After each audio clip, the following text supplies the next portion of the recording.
Hello everyone! Samahan niyo po ako. Magluluto tayo ng miswa soup. Dahil malamig po ang panahon ngayon, masarap humigop or kumain ng mainit na miswa soup. So, magluluto po tayo ngayon. At umpisahan na po natin ang pagluluto.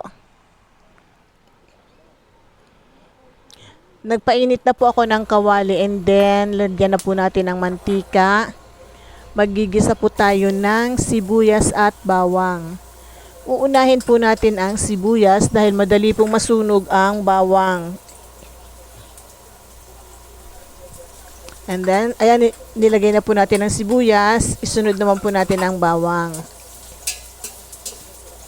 Gisa lang po natin ng maigi hanggang sa lumabas ang kanilang aroma.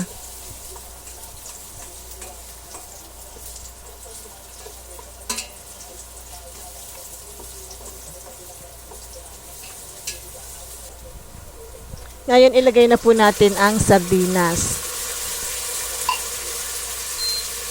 Bali, 2 lata po ng maliit na sardinas ang ating ilalagay sa ating sotanghon soup para po mas malasa. Konti lang po kasi ang laman ng bawat lata.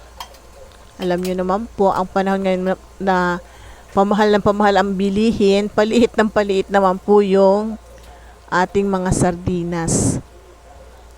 Ayan po yung pangalawang sardinas, pangalawang lata. And this time naman po maglagay na tayo ng tubig. Pinakasabaw ng ating miswa soup.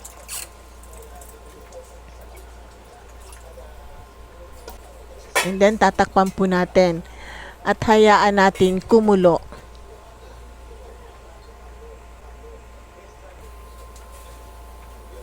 So this time po kumukulo na.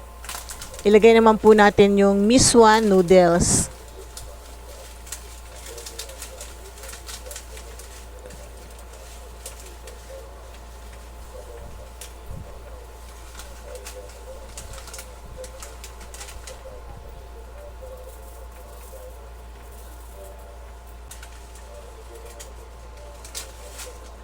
Ayan, napakasarap po ng miswa noodles na to. And ilalagay rin po natin ang gulay, ang upo.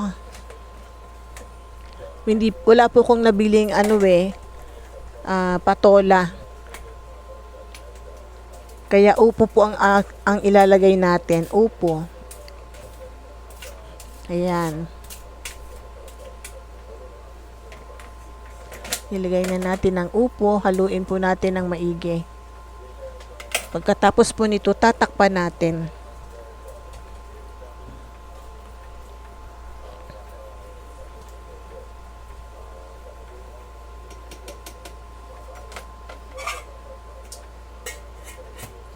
Ayan.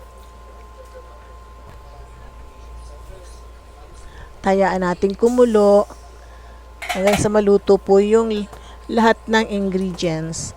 So this time po kumulo na. And maglalagay na lang po tayo ng salt to taste. Ready to serve na po ito mga ka-grandma. Luto na po ito.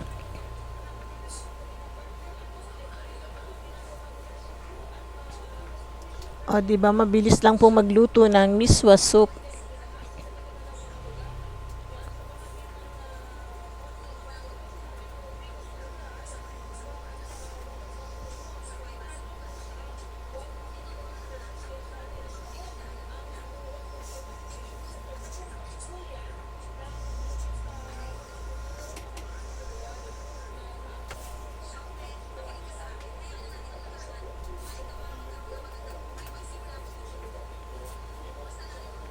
Ito pong miswa soup ay pwedeng pang snack or pang ulam.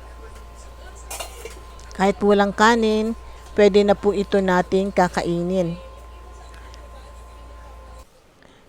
So, eto na po yung ating miswa soup. Sana po nagustuhan nyo ang video na to at kung nagustuhan nyo po, huwag kalimutang mag-like, share, comment, and subscribe. And pakipindot na rin po ng bell button para po updated kayo palagi sa aking mga ina-upload na video. So, yun lamang po mga ka-grandma. Thank you for watching. Bye. God bless everyone.